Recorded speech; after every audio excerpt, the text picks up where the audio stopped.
So today we're finally reviewing 400 Central. It's been one of the most anticipated projects to downtown St. Pete. It's now the tallest building on the west coast of Florida, although that will soon change with some new projects on the horizon. This building is beautiful. Yeah. I really do like this building. I think it's a great addition to the St. Pete skyline. I'm excited to see it there. Let's just get right into it. What'd you give it for location, Sean? I think for location, I actually gave it a 9, which is like similar to what I would probably give some stuff on Beach Drive too. Mm-hmm. I think right in that location, you're on a great spot in Central Ave. You got a bunch of restaurants near you. You could walk right up to the Edge District. You could always walk down to Beach Drive if you want. Said. So for me, I think the location's great. Yeah, I give it a 9.5. I agree. I think Beach Drive is truly ideal. If I had to put a pin on the most valuable lot in St. Pete, it would be Ovation. Yeah. I think 2nd Ave North is the best street. You want to be right as close to the pier as possible because of all the restaurants and things that go on there. And then the parks as well. So, you know, 400 Central is a strut from any green parks, really. It is. Like Mirror Lake's probably closer than the waterfront. You know, and that was something that I thought about a lot too, but I feel like in that central spot of the city still, like where I am, like walkability wise, I mean, you can go anywhere, man. Right. Like even I'm thinking about my mother who lives on closer to Beach on 4th Ave. It takes her a minute to get over to Central Ave. Yeah, I mean, I still gave it a 9.5. I mean, it's exceptional. It's hard to pick at anything wrong with this location. There's a lot of great restaurants right there. And then like you said, the Edge District right there is in play for you. You could still walk to Grand Central if you even wanted. You could walk home from Ferg's. Yeah, exactly. And you could walk to a Rays game. Yeah. The views, obviously this is the tallest building in St. Pete, but the views are fantastic from this central point because you get a nighttime view. If you're Saltaire and you're just overlooking the bay, it's just dark. There's no nighttime view whatsoever. But correct. 400 Central, it doesn't matter which one you're in, you're gonna get city views. Yeah, It's you feel. I mean, night. I think it's in the perfect spot. Like it's literally right off of 4th Street. The fact that this thing is on 4th Street, and I don't really feel like it's on 4th Street, right? It doesn't feel like it's that. Like 4th Street feels a lot farther from Beach Drive for some reason, but it's really not. But you know, 175. These are some of the few people that actually would use 175. That is so easy to come out of 400 Central and just turn right, and then you're on the interstate. Yeah, that's true. I didn't think about that. That's definitely a thing. I just think overall, like location. I think this location, I graded it better than Art House at that point. You know. Yeah. I hate to bring that up, but I think it's better, even though Art House is closer to the water technically. That 2nd Street block of Central just isn't. It's too much activity. It's too much activity. Too much young activity. If you will. There's lot of no young hooligans bars, that make it to the extra block. Yeah, no. Okay, let's talk about construction. What'd you get for construction? I gave it a 9, just because it had for a while it had the record of the longest continuous concrete poured. Yeah. And there's I feel like there's been a lot put into this building, and the fact that it's a mix of like you have the tower, which is residential, but you also have you're part of Central Avenue. You have the retail out front. You have even businesses. There's going to be businesses in there. Like Class A office space. So it just feels like it's an organic community with it. I think that I love the idea of mixed use. So that's why I really love the construction and everything. Yeah. It's going to make Central Avenue continuous as it should, I give it a 9.2. Okay. Some of the things that you probably were going to mention, but the natural light focus in this building on these floor plans is just second to none. I haven't seen a floor plan that just make use of their window space and make that the focal point. It's the focal point of every unit. Yeah. Every unit. Even looking at some of these units, it's like you see the living room, it's like then you go into the bedroom, then the bedroom, the focal point is still the window. Yep. It's still the, and everything's kind of shotgun style towards the windows. Yes, correct. But I think it offers a great layout too. It does, and it's balcony first, which is our whole thing. That's why we gave Castilla Urbana such a hard rating. Is I feel like it just missed the boat on the lifestyle of St. Pete. Yeah, there's a lot of people that want to be outside during the winter.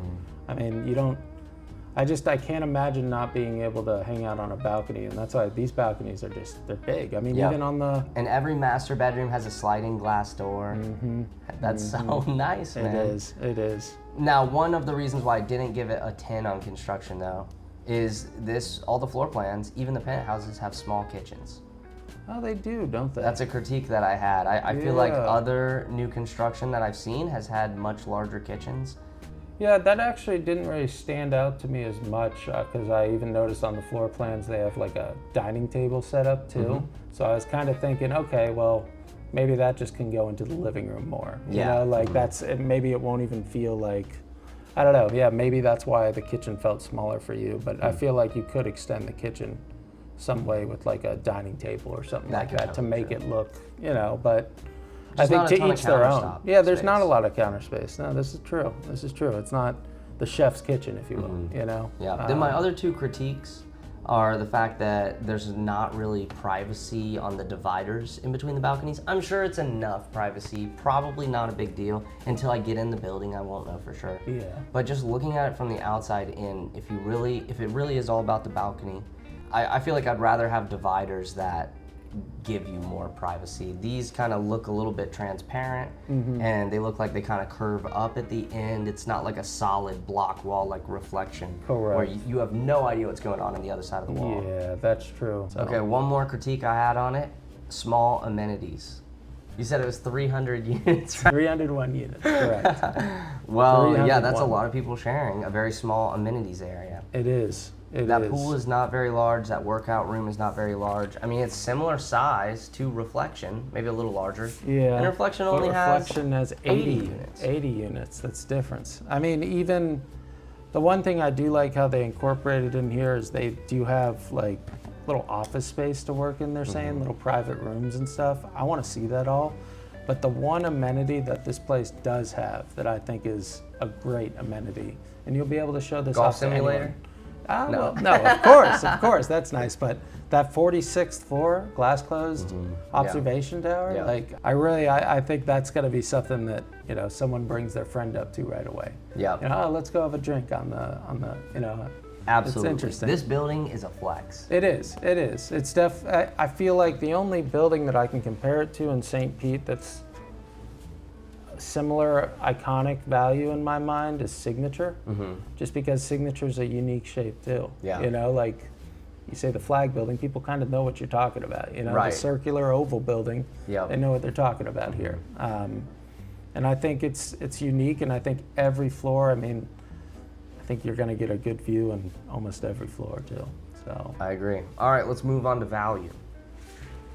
What'd you give it for value? Value, I actually gave it a 9.2. And I went straight 9s on this one, but I just couldn't, I almost gave it a 10 for the value because, and I should have probably should do 9.5, right? I went with 9.5. Okay, and I'll give you some numbers on why. It's nice to ask our opinion of it first. Yeah. Okay, so when you look at the competition, all the other existing new construction inventory, which includes the Nolan, Saltaire, Castle Urbana, Reflection, and Art House, excluding all the penthouses, so anything 3 million plus, the average price per square foot comes out to $815. This is for what's active on the market. So we're just comparing the deals. Yep. Then the average for the units in total is 1.54 million, and that comes to an average of 1,800 square foot. So when we look at 400 Central, it's right at those numbers, actually a little bit below. The average for 2.2s that sold on the MLS in 400 Central was 1.21 million. Wow. And the average for 3 2.5s and 3 3s is 1.8 million average. And we're talking all floors were kind of like, so that 1.21 million compared to all the other products is about 300,000 less than the average for the competition. Okay. So with that being said, it's either right on par or a better deal than a lot of the other new construction condo options downtown. Then I want to talk about one thing that's really not factored into that is the wow factor and the uniqueness of this building. Yes. I think from a resale standpoint, it's going to be easier to sell a 400 Central unit than any of the other buildings because of the uniqueness. I agree. Especially the end units. I mean, even the fact that there's something on the MLS right now that's on the 32nd floor. Mm-hmm. And yeah, it's only 1,300 square feet, but 1.2, what is it, 1.3? Like, it's not low. 1.3 million. Yeah, on the 32nd floor, two and a half. I mean, what a view. Yeah. What a view. Like, I don't know. I mean, that in its own, I feel like is value, right? Totally. I mean, there's only 4 on the market right now in 400 Central. It's that one that's the least expensive at 1.3. Then there's a 1,900 square foot 3.3 on the 27th floor at 2.1 million. And then there's a 2,600 3.5 on the 20th floor, that's 3 million. And then there's a penthouse at 5 million. Okay. I think overall the value was a 9 just because of so many of the factors. Mm-hmm. The building, the wow factor, just the light that gets let in. Mm-hmm. I mean, I just can't. I definitely think this is it's a flex for sure. Yeah, and the fact that it's selling at or below what its competition is selling at, but there's no other building that's really competition with it because of the super high floors that you get, and then the location, the uniqueness of the floor plans. Mm-hmm. Yeah, I just think it's priced correctly, and it's an insane building that is an art piece of its own. So that's why I give it a 9.5. I think it definitely deserves a 9 out of 10, if not higher. Yeah, I think it's probably, I mean, the more we talk about it, it seems to be the best priced new construction condo in St. Pete, really. I mean, and maybe some of that is that over the last 6 months, because they really only have recorded sales in the MLS over the last 6 months. Correct. The market has been struggling. It has. So likely they've been trying to get as many sold as possible before people start moving in. Mm-hmm. So I don't know. I wouldn't be surprised if what sells this year sells at a higher price than what sold last year. Yeah, I could see that. I mean, because now the building's done. People have a tangible thing to go look at, right? Right. I mean, exactly. There's always a benefit to pre-construction because you're having to use your imagination. Correct. So. Okay, so our final score is a 9.2. How we feeling about that, Sean? Is that accurate? I think it's accurate, and I think it could even go up a little bit, maybe. You know, I'm nothing like 400. I really think this is one of the best new construction buildings that's come to our downtown in the past, obviously in the past 5 years. No doubt. So I think it's an iconic building, and I think it'll resell well too. Agreed. So.